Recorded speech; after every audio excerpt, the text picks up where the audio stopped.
There's been a castle here at Dover since the Iron Age. It's seen Roman and Norman invasions, Tudor kings, and even fought Napoleon and the Germans.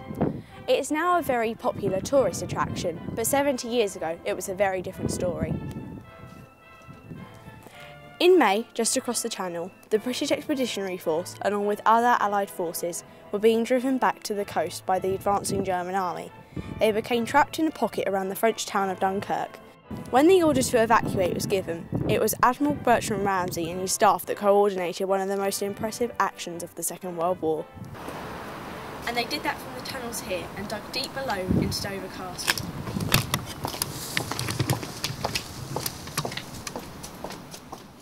Over the next 9 days, they planned and put this operation, codenamed Dynamo, into action.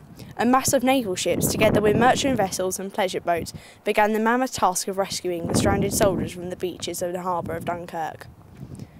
They were helped by the famous little ships, a flotilla of fishing boats, cabin cruisers, barges, and in fact just about anything that would float. Together they brought back some 338,000 soldiers and earned themselves a place in the history books. Reception, Underground Hospital? No, hold on a moment, let me check. Sent inland last week, yep, where to? The secret wartime tunnels are just one aspect of Dover Castle that can be explored today. As well as the operation rooms and Admiral Ramsay's quarters, you can see the underground hospital. It was here that many airmen shot down in the air battles over the Channel, brought to be treated. I reckon it's the battery box. I knew there was something wrong with it, didn't I say so? I'll have to carry on with the main lesson. Hope to hell they don't fail. There now, is that all right? Yes, that's fine. The telephone exchange would have been a hype of activity in 1940, and it still looks much the same today.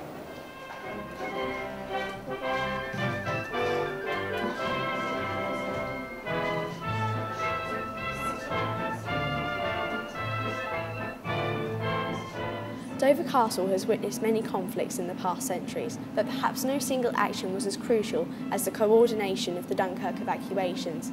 It was thanks to Operation Dynamo that Britain survived and still lives on today. Fire! Please follow the guiding instructions. Why are the Dunkirk evacuations so significant in the history of Britain? Right, it's one of the most significant points in the whole of the 20th century, because had the British Army not been rescued from the continent, things might have turned out a lot differently. We might actually have been invaded. So would it have shaped our future then? It would have completely shaped our future, yeah. There was a chance that if the Germans had got across the Channel, that virtually all of the resistance in the world would have been wiped out. Because it's debatable whether the Americans would have actually got involved. So it could have been, history could have been very, very different. Yeah. Why was Dover selected for the operations of the evacuations of Dunkirk? Right, well, basically it was always going to be a naval operation, so they needed lots of ships. Okay. Now, the admiral in command of the Straits at Dover was based in Dover, and all his ships were in the harbour here. So it was the ideal place to coordinate the operation from.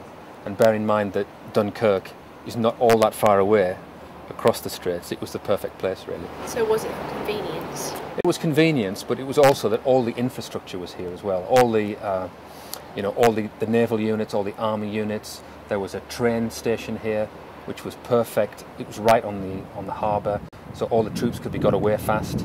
So everything was kind of okay for it to be the centre of operations. It was already here. Tell me about the wartime tunnels. Why were they so significant? Right, well, the wartime tunnels are actually very much older than the Second World War. They were here in 1800, okay? They're significant because they're very close to the Channel, they're very close to France, and they're very secure because they're underground.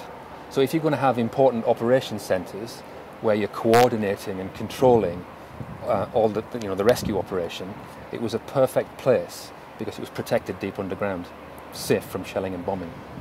Do you believe the public should come and visit the wartime tunnels to get a feel of what it's actually like? Absolutely. It's an amazing place. You can walk around the tunnels, and they're atmospheric anyway, even if there's nothing in them. But of course, we have put quite a lot of things in them. And if you come here, you get a very good impression of what it was like to be here and what it was like to work in here for at least 8 hours, sometimes more a day. You know, at the really severe periods, they were working round the clock. They were living, eating and sleeping here. So you can get that impression, yes, if you come here today.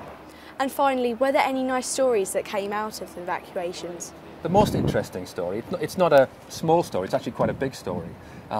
What happened at Dunkirk was that an army that had been beaten, right, very roundly beaten, was brought back on ships, okay? Thousands and thousands of them. In fact, 338,000 soldiers were brought back to Dover. They were expecting to have a poor reception. They thought they might even be booed and jeered because they were beaten. But as soon as they landed in Dover and elsewhere, Margate, Folkestone, Ramsgate, the reception they received was amazing. They were welcomed back home as heroes. People turned out, gave them sandwiches and biscuits and drinks.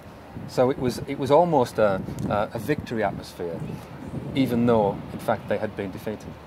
Of course, Dover Castle wasn't always at war, and king and noblemen often enjoyed staying here, including Henry VIII. And the Romans even used its commanding position to build a lighthouse, the remains of which still survive to this day. The castle itself has undergone many improvements recently, with the interior decked as if it would probably have appeared in the time of King John. But it's as a defence that the castle is most impressive. From the huge battlements to the fortified gates, from the top of the towers to the underground workings, it's a great place to visit for the whole family.